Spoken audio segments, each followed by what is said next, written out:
ងាយស្រួលទេសចរណ៍នេះអាចទូទាត់ថ្លៃទំនិញនិងសេវាកម្មផ្សេងៗប្រកបដោយសុវត្ថិភាពនៅកម្ពុជាតាមរយៈ UPI នៅទូទាំងបណ្ដាញពាណិជ្ជករ KHQR ដ៏ធំទូលាយរបស់កម្ពុជា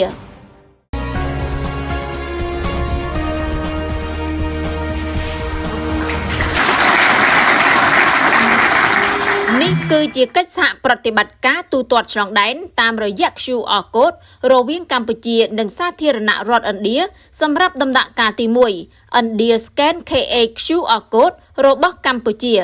ដែលត្រូវបានប្រកាសដាក់ឲ្យដំណើរការជាផ្លូវការនារសៀលថ្ងៃទី2ខែមិថុនាឆ្នាំ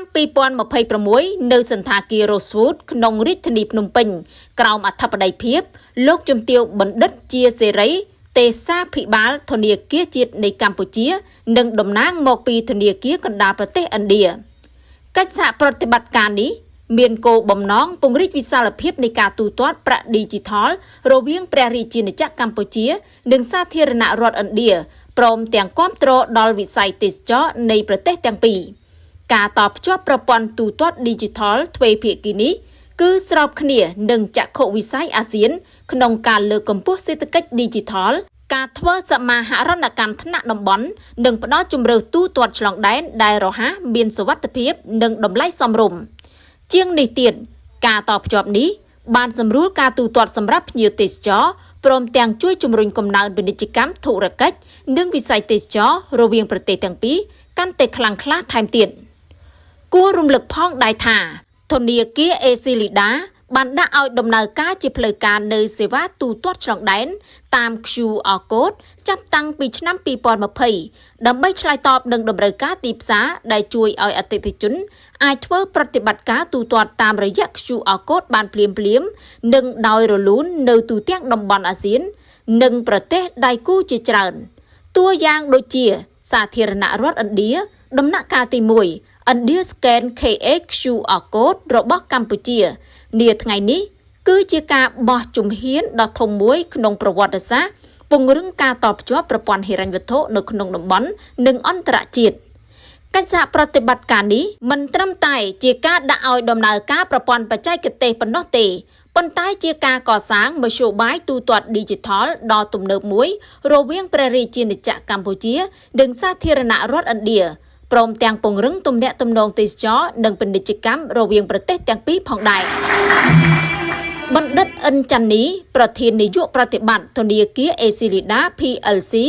បានបង្ហាញក្តីសោមនស្សរីករាយក្នុងការដាក់ឲ្យដំណើរការជាផ្លូវការទូទាត់ឆ្លងដែនដំណាក់កាលទី1ដែលអនុញ្ញាតឲ្យភ្ញៀវទេសចរឥណ្ឌាអាចទូទាត់ថ្លៃទំនិញនិងសេវាកម្មផ្សេងៗប្រកបដោយសុវត្ថិភាពតាមរយៈកម្មវិធី UPI នៅទូទាំងបណ្ដាញពាណិជ្ជករ KHQR ដ៏ធំទូលាយរបស់យើងភាពជាដៃគូនេះតំណាងឲ្យសមិទ្ធផលដ៏សំខាន់មួយនៅក្នុងផែនទីបដិវត្តកម្ម Digital បើតាមបណ្ឌិតអិនចាន់នីការតភ្ជាប់ការទូទាត់ឆ្លងដែនតាមរយៈ QR Code រវាងកម្ពុជានិងឥណ្ឌានឹងជួយសម្រួលការទូទាត់និងបម្រែបម្រួលអត្រាប្តូរប្រាក់សម្រាប់អ្នកធ្វើដំណើរហើយថាកិច្ចសហការនេះនឹងផ្ដល់អត្ថប្រយោជន៍យ៉ាងច្រើនដល់អាជីវករក្នុងស្រុកតាមរយៈការទទួលបានទីផ្សារ